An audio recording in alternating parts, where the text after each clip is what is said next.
Good afternoon, everyone. Thank you for joining us here today for our unique lineup of speakers to discuss the growing role of giving collaboratives and how they can be leveraged to optimize impact in the philanthropic sector. My name is Rania Saadewi, and I'm the Executive Director of the Pearl Initiative. And we are very pleased to be hosting today's webinar session in collaboration with the Philanthropy Network and with the generous support of the Bill and Melinda Gates Foundation. For those who do not know the Pearl Initiative, I'd like to start with a brief introduction. The Pearl Initiative is the Gulf region's leading independent nonprofit organization, working to improve corporate accountability and transparency across the private sector, family firms, MSMEs, and philanthropic nonprofit organizations across the Gulf region.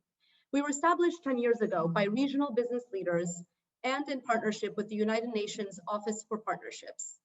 More recently, we are one of the few organizations in the Gulf region to receive special consultative status from the United Nations Economic and Social Council.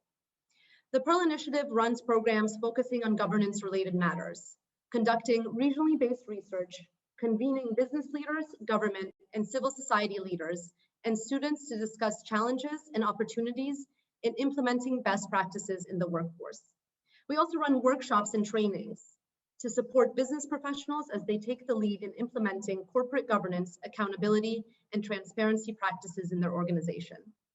Since the launch of our Governance and Philanthropy program 4 years ago, the Pearl Initiative has increasingly heard from all its stakeholders, you, our corporate partners, family firms and offices, and next generation philanthropists, that you want to understand and learn from each other and learn how to work together to reduce the duplication of efforts in this growing sector.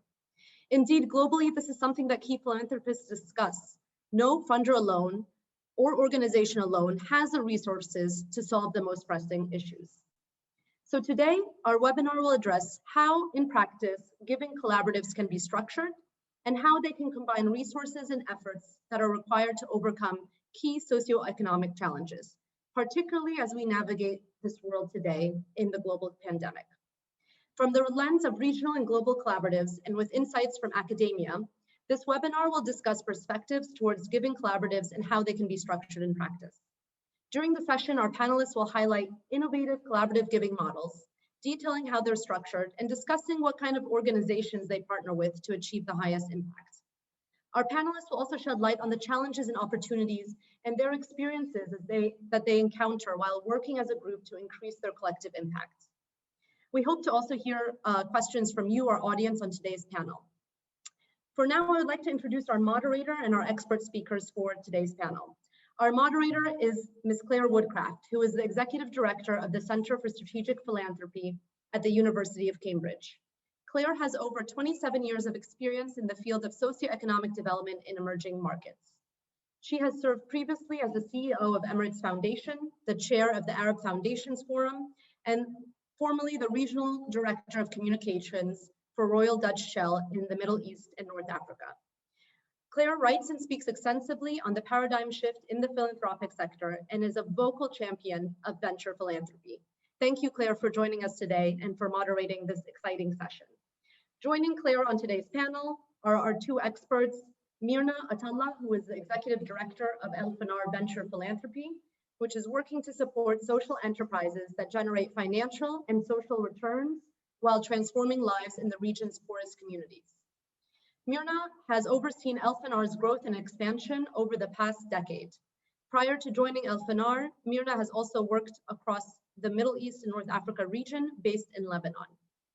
We also have Olivia joining us, the key CEO and founder of Co-Impact, launched in 2017 as a global philanthropic collaborative focused on providing larger, longer-term, and more flexible support to system change efforts across education, health, and economic opportunity in low and middle income countries and around the world.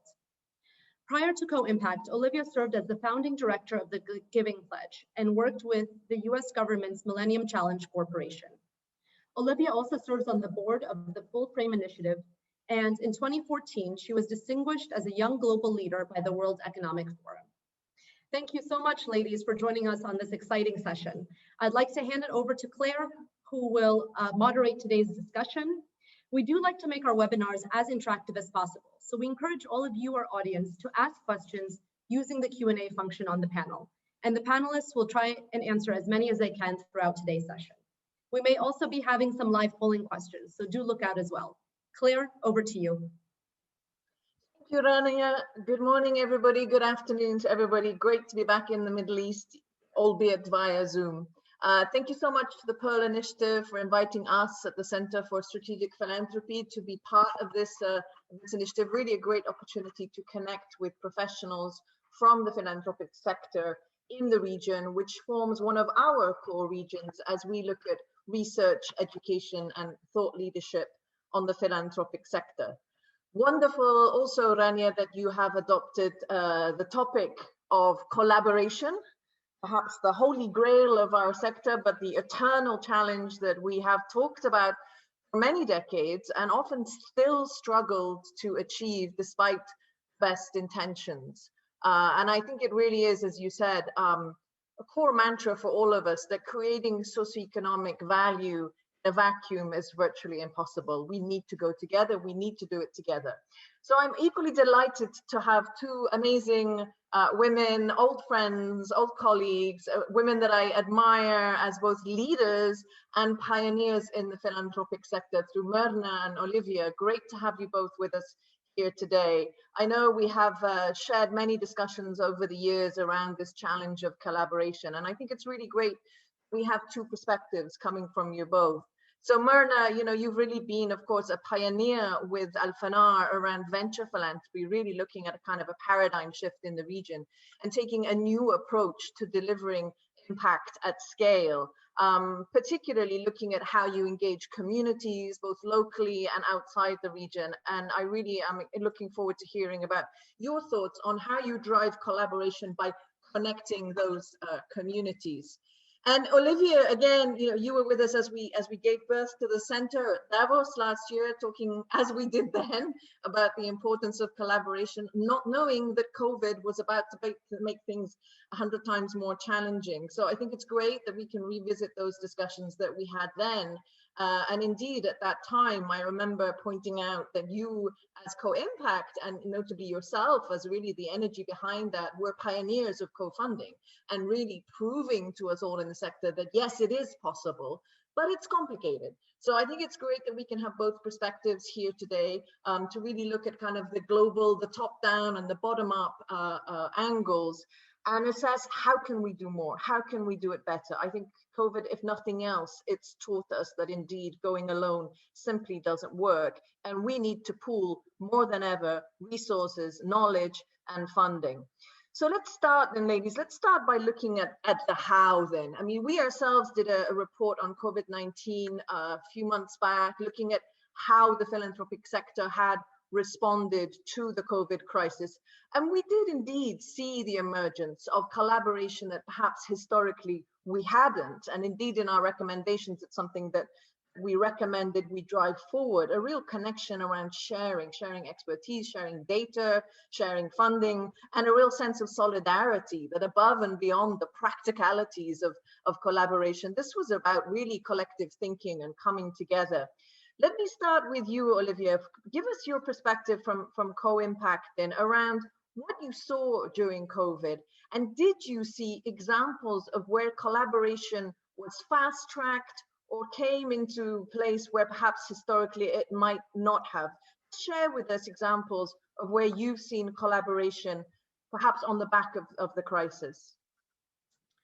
Yeah, first of all, thanks for including me here, and thanks for the Pearl Initiative and Claire and Myrna. It's fantastic to get to spend time with both of you and with everybody else here as well. So I think on this question of what we're seeing, the reality is, yes, people definitely did step up more, seeing over the course of the past year in collaboration and overall recognizing that this crisis has really shown even brighter, I mean, how much there is in terms of inequities in the world, and also recognizing the role that philanthropy can play within it. I think people have said, look, there's more that we need to do, there's more that we should do, and have looked for ways to do that in a way that actually allowed funds to move in at scale and quickly, which of course in collaboration can sometimes do, not always, but it can as well. I think that being said, and this is something I'm sure we'll talk more about, it's still small in terms of what we've seen in collaboration, even in this crisis. So yes, we've seen examples, but in terms of sort of the overall need, I think there's still a lot more that needs to be done. One of the things that we've seen within Co-Impact is that, and we've seen this with our partners who both stepped up significantly in the crisis and then also say, we can't do this just this year, it needs to be what's our long-term perspective. And as we provide funding now, it's not what is needed just urgently. Of course, that's crucial as well, but also even in the way that we fund, how do we fund efforts so that it's actually really much more also about the long term, because that's going to be so crucial, yes, now, and in 5 years from now, 10 years from now, how do we see how funding actually continues to do that? So as one example, we actually set up a special fund within Co-Impact, specifically what we called our Systems Response Fund, to be able to, yes, respond in collaboration urgently and quickly, to be able to take away some of the constraints for some of our partners. That what we found, especially now, because they were so stretched, was so that they didn't have to go and fill in additional funder paperwork and things like that, so that they actually could get funds quickly to be able to do this work. And also being able to say, look, it can go to your long-term plans as well, because it needs to, in order to be setting us up for the recovery as well. It's great, Olivia, that we are seeing, and indeed we saw that in our research as well, a new level of pragmatism and perhaps a breaking down of some of those bureaucratic barriers to collaboration in the past. And I want us to come back to that, because as you rightly pointed out, it would be great if these kinds of behaviors can continue into the longer term, and that we don't just collaborate for crisis, that it actually becomes a systemic change. But I just want to hear again now from MENA about the regional response then. So MENA, share with us your experience then, specifically on whether collaboration was accelerated by COVID. What were your findings? Thank you as well to everybody, to Pearl, and to you, Claire, and to Olivia for this discussion. I have to say, this past year has been, a watershed moment for Al-Fanar in many ways, because in so many ways, we used to talk about our stakeholders as almost exclusively our social enterprises. We were so focused on honing the approach to helping really ambitious social enterprises working in education, employment, economic empowerment to increase their impact and their financial sustainability.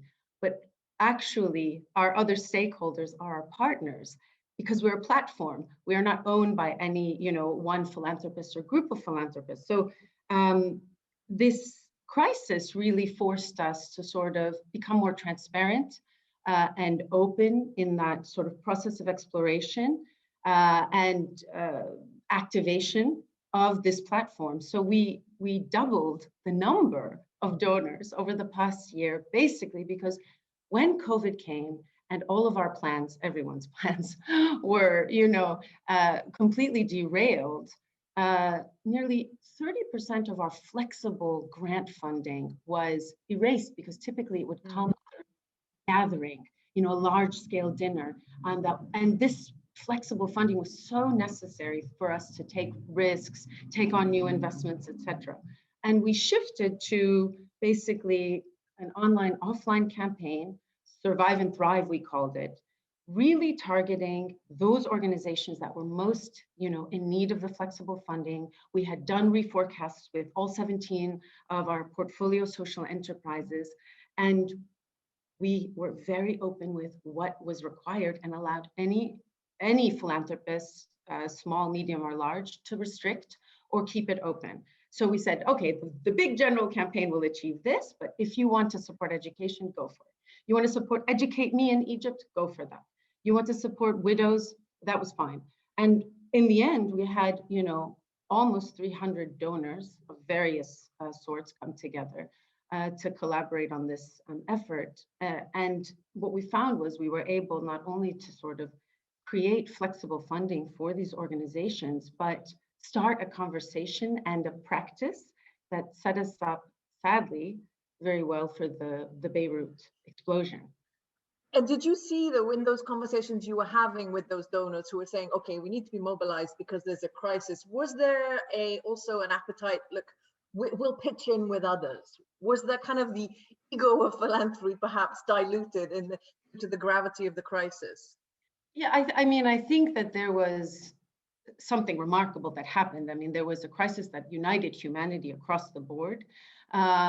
And typically we work very well, on both levels. We are open to acknowledging, any individual or institution should it wish to be, but we encourage everybody to pool their capital because it reduces risks, it mutualizes costs, and it encourages all of us to sort of focus on and achieve outcomes. So I wouldn't say maybe it was less than previous years, but because there was such a growth in the number of givers that we had, I did find that there was a willingness not only to sort of contribute, but then to promote the campaign and to say, hey, why don't you talk to this friend?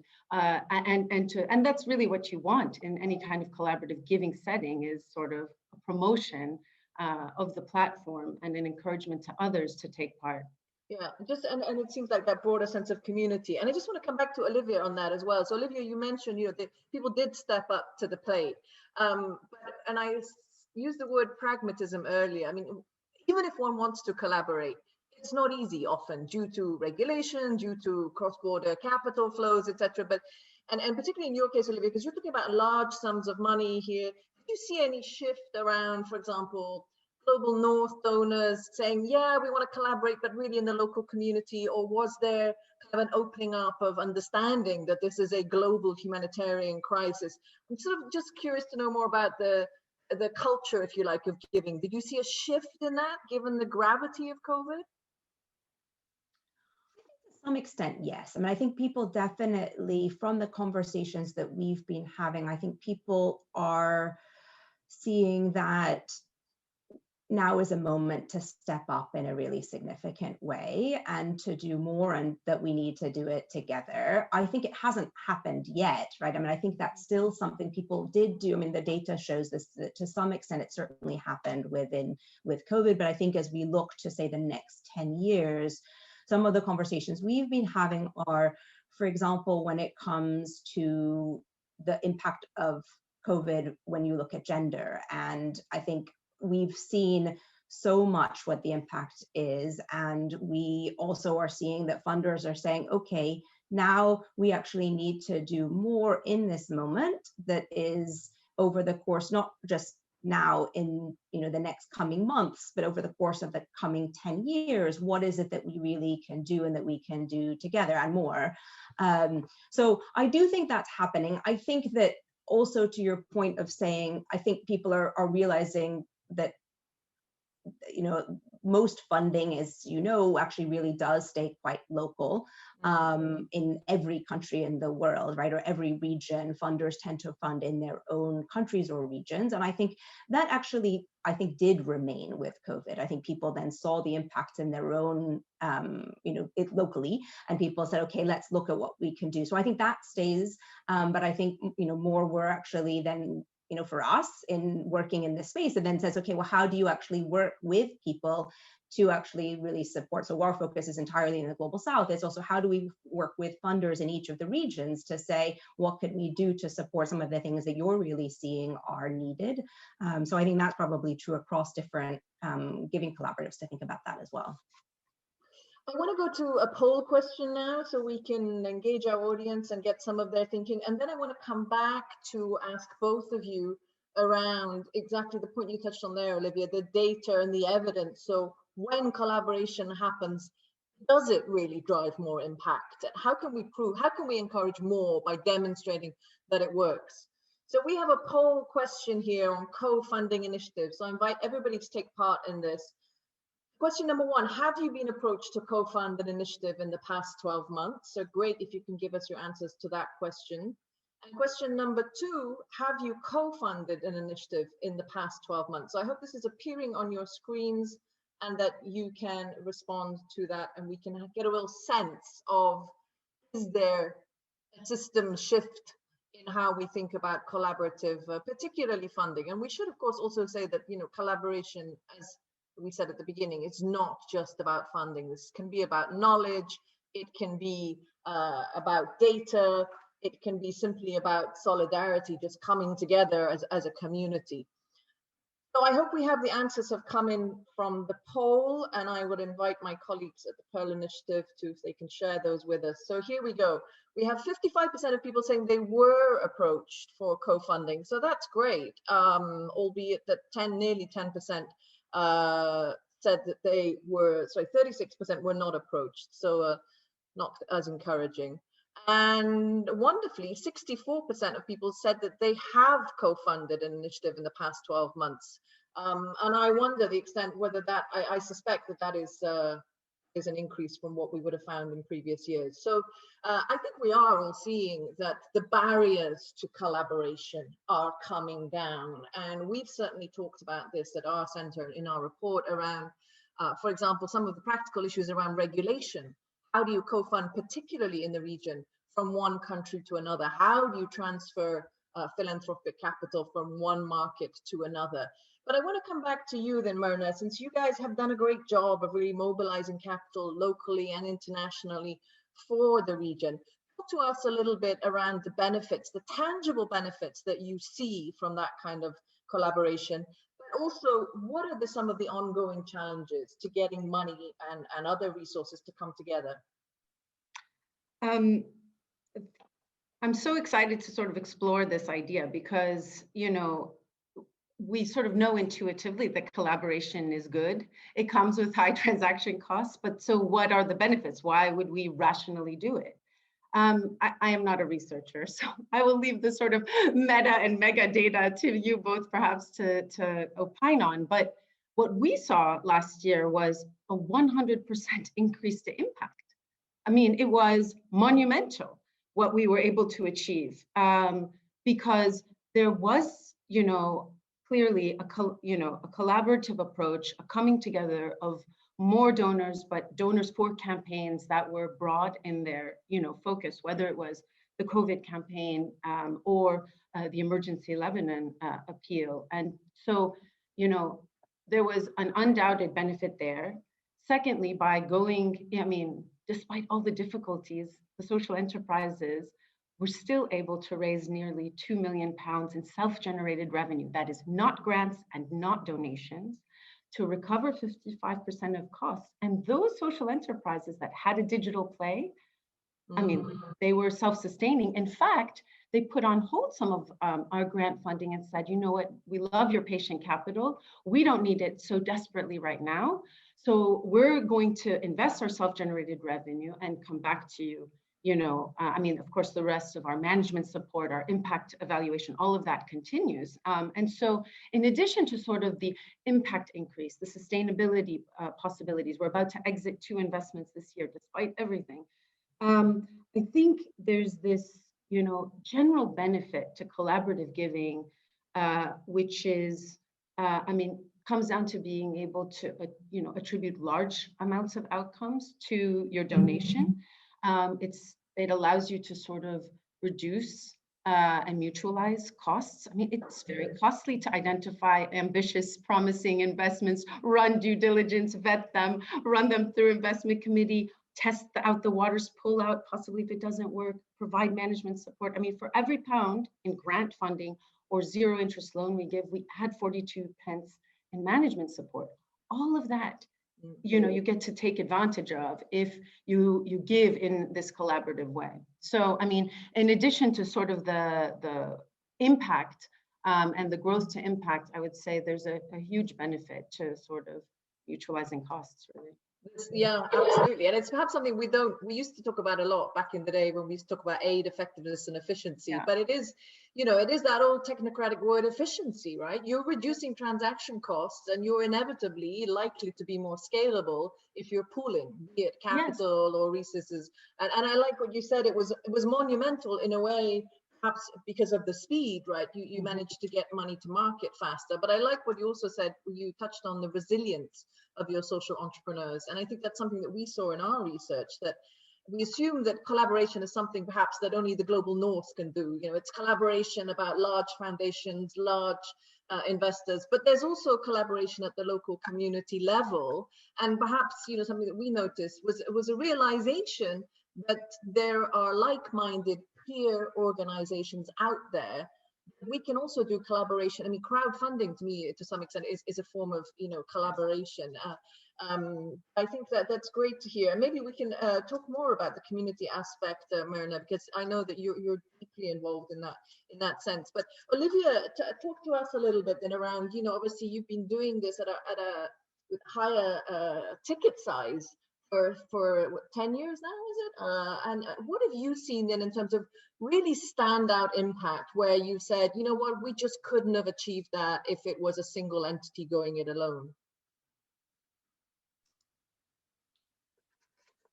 So I think on this, and Claire, you and I have had this conversation over the years, which is that it's amazing to me that we're still having the conversation about whether we should collaborate, because Yes. If we were to look at the organizations that we fund, and if we were to ask them and they say, well, you know what, we've decided it's just easier to go it alone, we're not actually going to collaborate with anybody, we would say, as funders, we would then say, well, no, because actually, I mean, clearly we know that for impact, no one organization can do it alone. The same is true for funders. And you started this session by saying, we know that we're all tiny in the scheme of things, whether it's the implementing organization, whether it's a funder, whether it's, I mean, really for anybody, we need to come together in order to do this. So I'm excited to have more data. And at the same time, I think the fact that we are having the conversation, I hope that, you know, in 5 years, we can have this conversation and say, yes, absolutely, we know that, and we can show more of the impact. And at the same time, it's not that everything needs to be in collaboration, but the fact that we know that so many funders don't collaborate at all, right, is just, it can be a portion of the portfolio. And the ability to do, as Myrna was saying, this kind of the longer term, the larger scale, the more aligned funding that you're able to do by coming together. We know, I mean, the research certainly shows that and I found this actually before starting Co-Impact, I spent 3 years looking into this research, and basically every single change leader that I spoke to said, you know, the thing that was really, that can change things is if I can then say, over the course of 5 years or 10 years, what's my vision for what I'm able to do? And how do I have that coherence, that strategic coherence from funders as well, that basically helps me to be able to say, here's what I'm trying to do with others. It's not about just scaling my organization. It's about how do I work with others to really look at this kind of long-term impact. And if you have funding which actually aligns with that, rather than says, here's, you know, could you please fund this project or this project over this year, but you're actually able to have that kind of longer term view, that can have such a huge impact. And so I hope that we can start to see ways that we'll have more of this over time, and even if it's just a portion of it. And the one last thing I'll say is, I do think that collaboration, as we've all talked about, is just a means to an end, right? It's not, you can actually collaborate in ways that are not tremendously effective. So part of the things to think about is actually, how do you make sure that you're collaborating on things, that you're looking at what the criteria are for what you're collaborating on, what you're actually funding. And if you can do that and put, you know, all the things that we've talked about, you know, whether it's putting your partners at the center, whether how do you listen, how do you make sure that you're looking at questions of inclusion and gender across everything, because we know that how crucial that is, because how do you make sure that you're actually, you know, you're looking at measurement, but when you think about measurement, it's not just about kind of, you know, counting, but really thinking about the longer term impact. So all of these things I think you can look at in collaboration along as you would along with everything else. And you make me think, from everything you just said, of our dear friends, the Sdgs, and we'll come back to Sdgs in a second.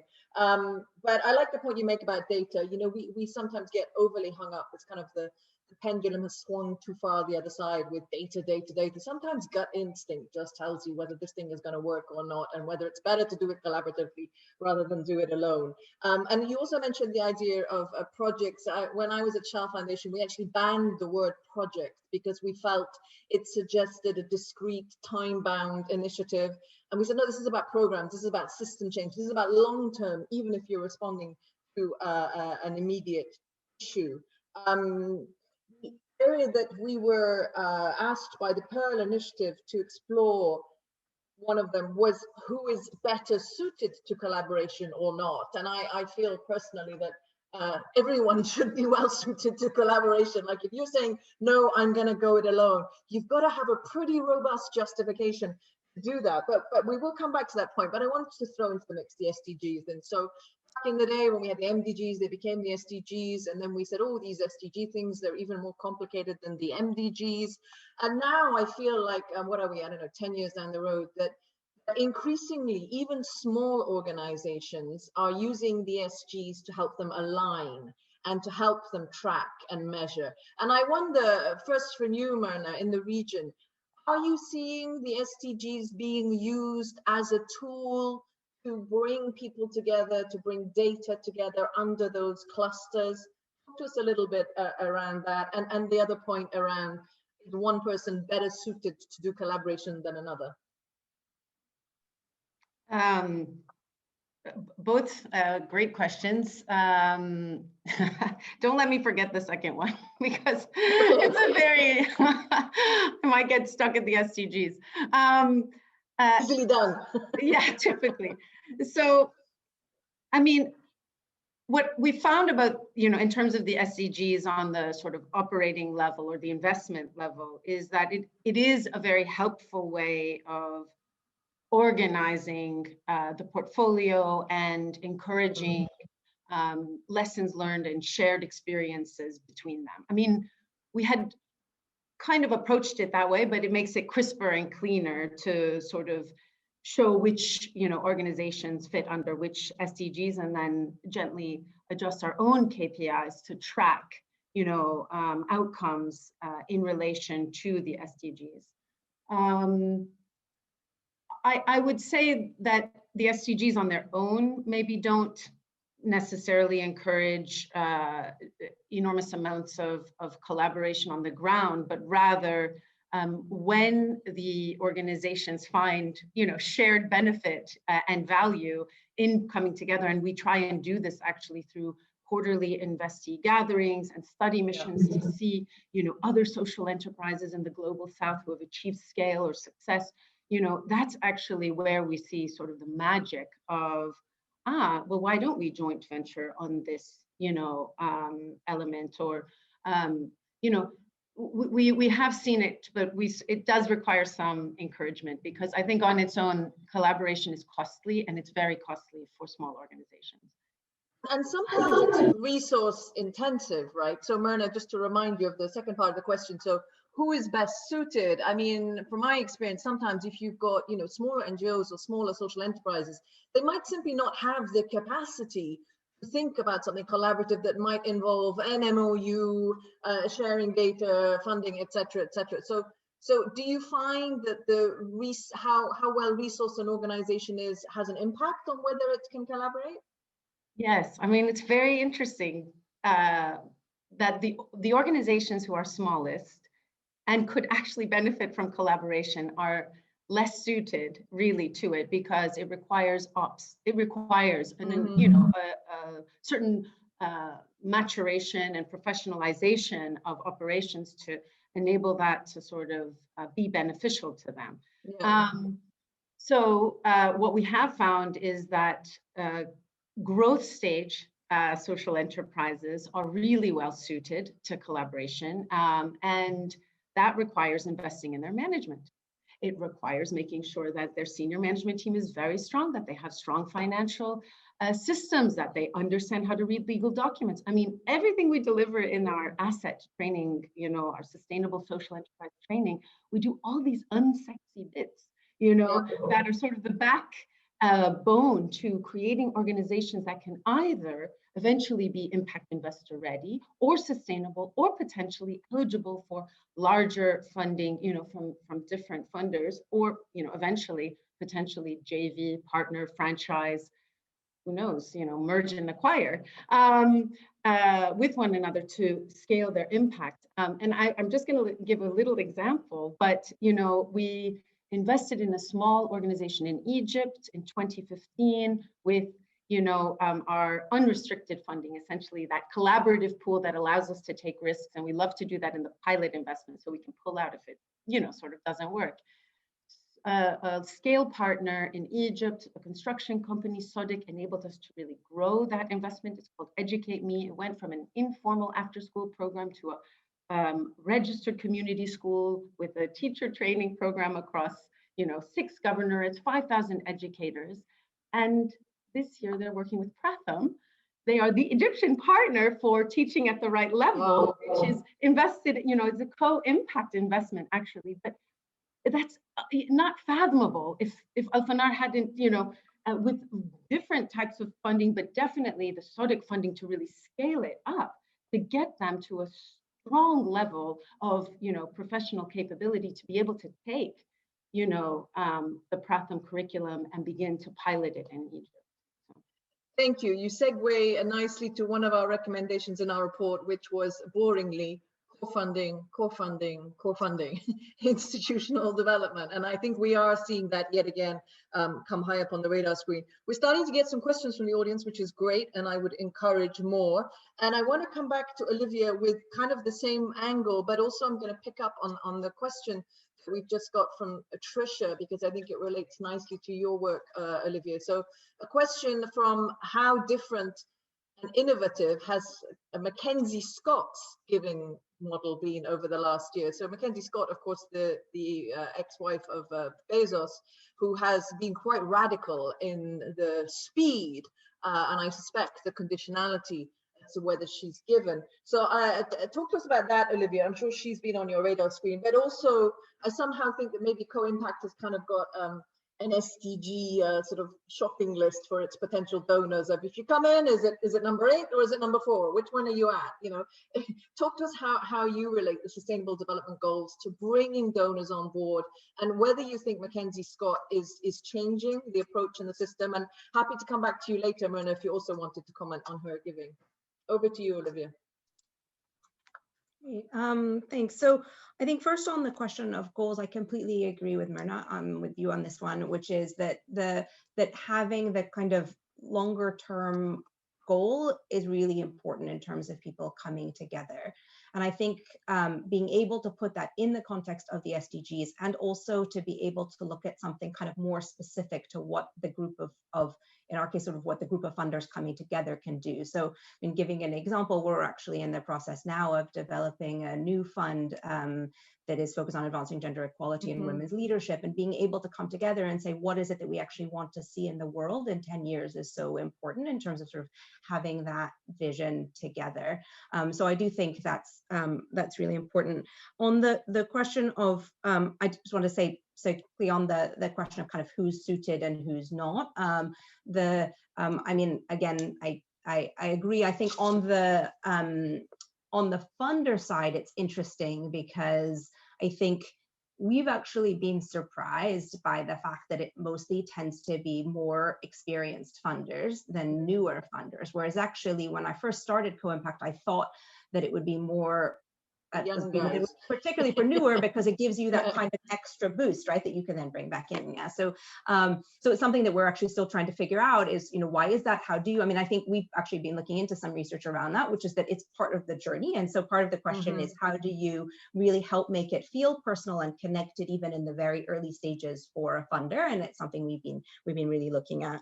I think also on the organization side, I think the part of the reason that I mean, I really have found that basically almost every NGO leader is saying it's not about just their organization. What they're spending their sort of any waking moment thinking about is, how do I see this impact in the world? And so it's not, and they realize that the one organization is not going to do that. And so it is, how do you create these kinds of connections? The challenge is if you don't have the support, both funding and otherwise, to be able to do this. We do something similar. We actually do a design phase where we actually work with the partners over the course of 6 months to a year to be able to build out the kind of full, what we call the full systems change plan, which is working with a coalition, because most funding isn't actually aligned that way.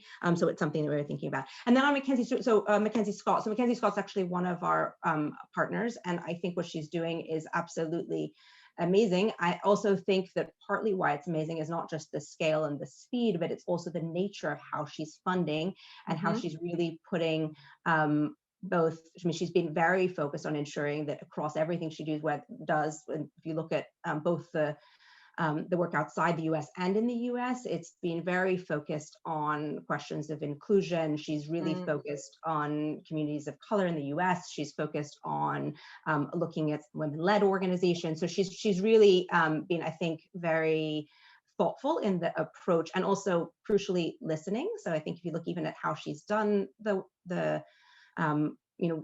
bringing people together to say, what is it that I should be doing and how do I do that? And also not waiting too long to do that based on what she's hearing and going to do it. So I think there's a lot of lessons that.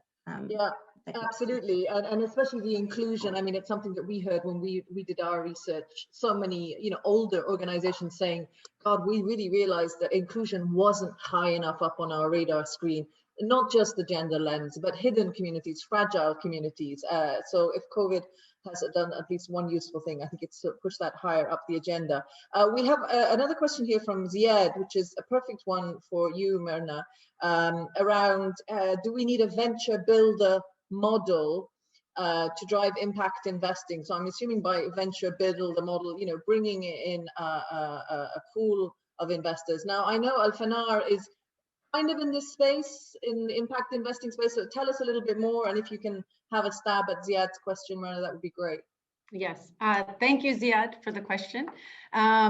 Yes, we do need a venture builder model. As Olivia, very eloquently said, no organization can do it all alone. We really need to build up the ecosystem, whether it is about social enterprises or, eventually impact investment. So what we've realized over the last, 16 years of operating in Egypt, Lebanon, Jordan, refugee communities with these social enterprises is as we're beginning to graduate or exit, and we provide sort of grants and zero interest loans to enable them to be more self-sufficient and be prepared for exit.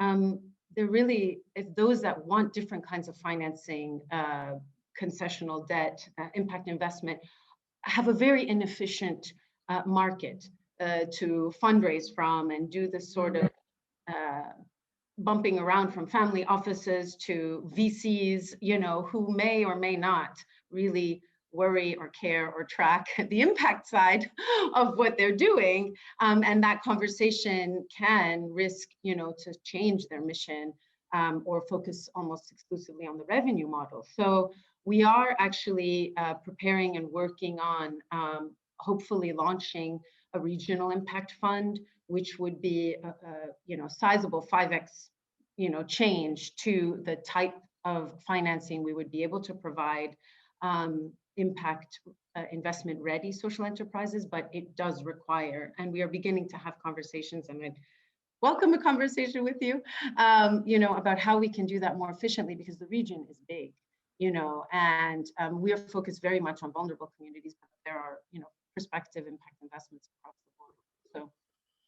So we had Annette was going to ask a question, but she has just put hi. So hi back, Annette. But anybody else who has questions, please just put them in the chat box, ideally, and we'll come to them. But back to your point then, Myrna, so, we've talked about this a bit like collaboration long and hard for decades, about the role of government, and, it is sensitive in the region, but, and we've looked at things like the fragmentation of the ecosystem, be it, from traditional charities all the way up to VC to angel investors. There is often something of a fear, I guess, of this complex and hybrid and constantly moving sector that does everything from traditional charitable giving to angel investing in cutting edge social enterprise. And it is complex to both understand and regulate. So I wonder, Myrna, from you, are there any sort of quick fixes in that space to get this capital quickly to market? And then from you, Olivia, I know you've also got deep expertise in the region. What do you see looking at it from an external perspective? What would you like to see happen in the regulatory space to facilitate your work? But let's go to Myrna first, so we start from the very regional perspective. it's a great question. And I suspect because it's a country by country question, Yes. Therein lies the challenge. I wish there was a quick fix.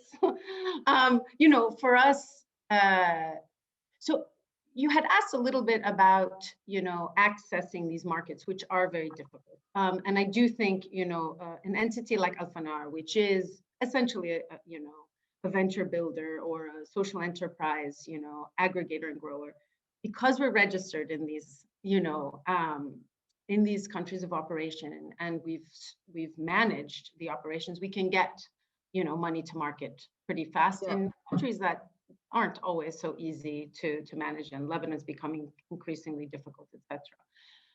So I would pick prudently when you want to give in the region to make sure that there's, you know, enough transparency, accountability, you know, assurance, you know, that you're going to get the funding to where it needs to go, and that these organizations have done it, you know, well and efficiently.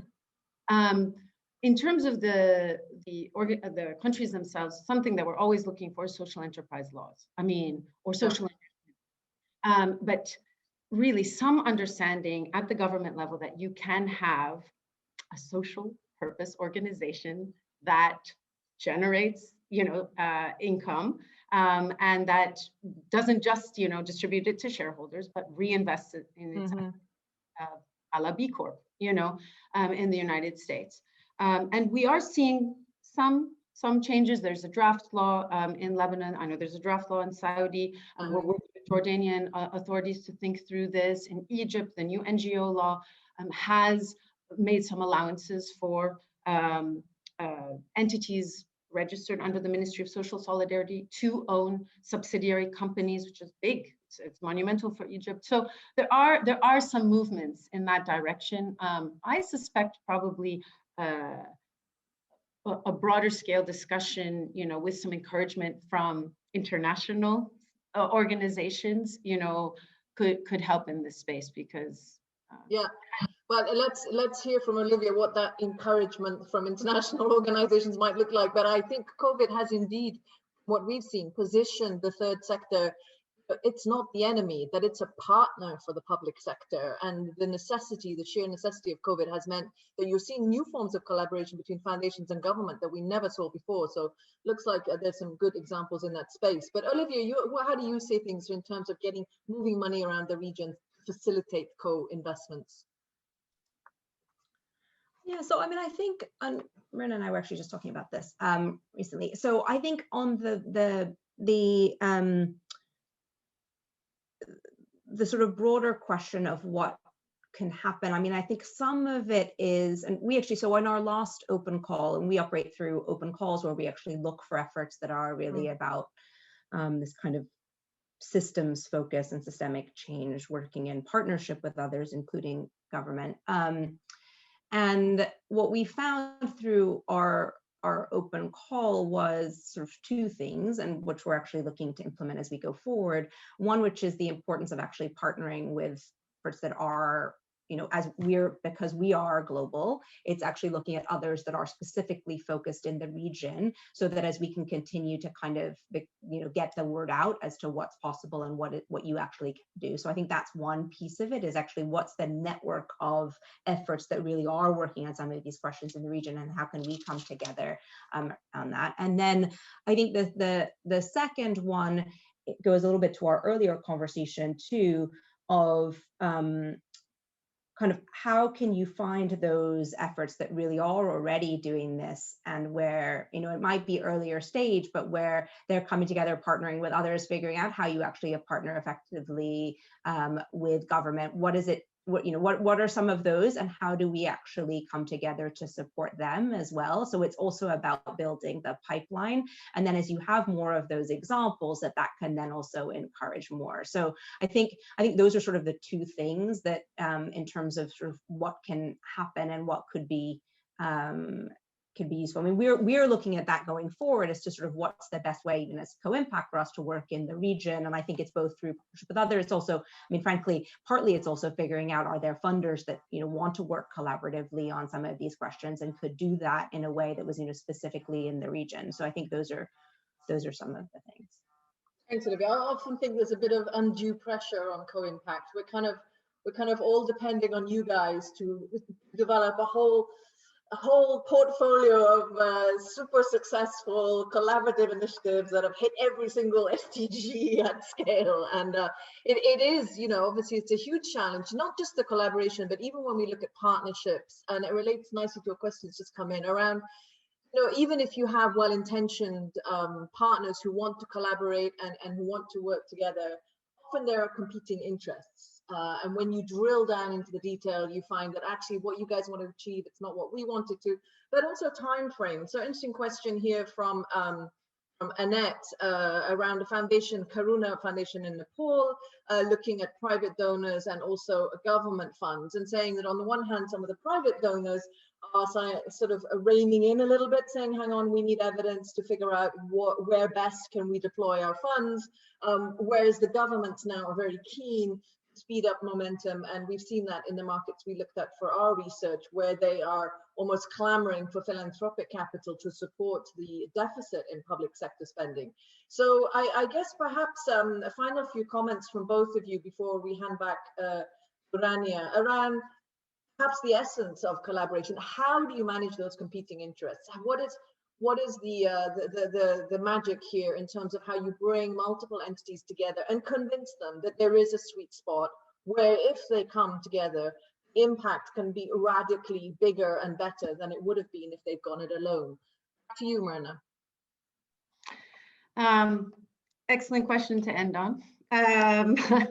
So I think it's worth noting that one cannot be all things to all people or all philanthropists or all, you know, social investors. And I think, you know, part of the process is identifying those groups, individuals, corporates, foundations, whoever they are, that actually share a similar vision, because then you have the basis for a significant amount of trust, and then working out all of the alignment issues. But if, and I say this because, I mean, Al-Fanar is sort of an interesting sort of space. Okay, we are Arab, but we're not exactly diaspora.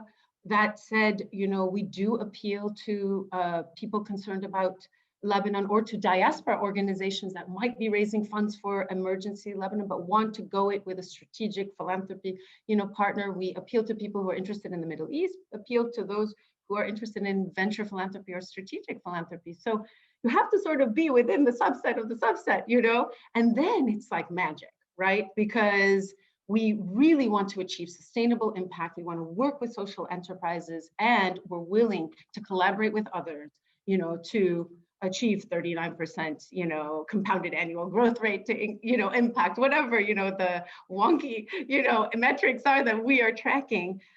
So I think it's really, there's a responsibility on our part to identify the right partners, and then to have full transparency, you know, because I think sometimes when it falls apart is when there are some misalignments, and, you know, we're not really both interested in tracking the same sort of outcomes. And I think for Annette, I would just say, diversify.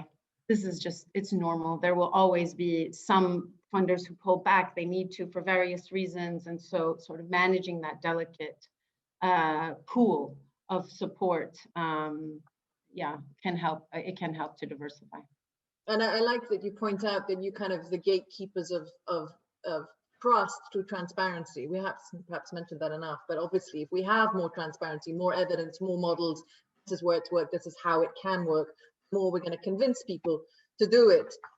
So one final thought from you then, Olivia, if you would, on that, how do you create the magic? So I think it's, I mean, to this question, I think it really is about how do you, because this is ultimately, it's such a core question of kind of how do you connect up and how do you look at this? So I actually think it is through metrics, but it's through looking at a different way of metrics. So I think it's actually about saying, it's not just about looking at what the organization is doing, but it's actually, what are you seeing in the system? So what are you seeing in terms of its stakes? So for example, we actually, we look at 3 kinds of metrics. So we look at organization level metrics, we look at people level. So really, what does it mean in terms of the people you're reaching? And we also look at system level. So in the example of the question here, you'd actually be looking at what does it mean in terms of what the government is doing? Because ultimately, it's not going to be any one organization. Again, it's also what can you do that might actually be influencing the longer term in terms of what government is doing there. So if you can look at those as well, I think that's really important. And in terms of the magic, I mean, I think it really does come down to it is all about the impact. So I think I'm not sure about looking at the impact overall for all collaboration. I actually think that will be interesting as well. But I think it's also about saying, let's look at different ways that we're doing this, because all collaboration is not, right? So I think basically saying, how do we, some of the things that Myrna was talking about, giving examples of some of the metrics that we have similar, right? So what are some of the ways that we can look at that and say, it actually is hard to do this work. And so what are the things that we can and should be focusing on when we're looking at funding, so that ultimately what brings most people to it is actually the possibility of seeing the impact. And so I think it is saying, let's unpack that, let's listen, let's learn, let's realize we don't have all the answers. And so let's use all the tools that we have to be able to figure out what it is that's possible. And then I think that's where the magic comes. Thank you, ladies. You've been brilliant, as always. Always a delight to reconnect with you both. Thank you so much. We had a couple of questions that didn't get answered. Ava, sorry, you were asking about collective impact, but do get in touch with Pearl Initiative, and I know they'd be delighted to put you in touch with the speakers. Thank you so much, ladies. Handing back to you, Rania. Oh, thank you to our esteemed moderator, Claire, and our expert panelists, Myrna and Olivia, for such an inspiring and thought-provoking conversation. It was really, you know, we can continue talking about this for a long time based on your experience and expertise internationally and in the Arab region and developing collaborations to scale and reach impact. I want to also thank our co-hosts, the Philanthropy Network, and the generous support of the Gates Foundation that makes this webinar series possible. Thank you also to the audience for your participation and deep questions. As Claire mentioned, if you are looking for more webinars on similar topics, or further to explore some of these topics in more detail in workshops, closed sessions, to reach out to us at the Pearl Initiative via our website, our social media channels, or via email. We also encourage you to visit the Pearl Initiative website for some upcoming webinars. And I just want to say, once again, thank you for an outstanding group of panelists and moderators, all females, doing incredible work around the world. And I wish everyone a safe and healthy day ahead. Thank you very much.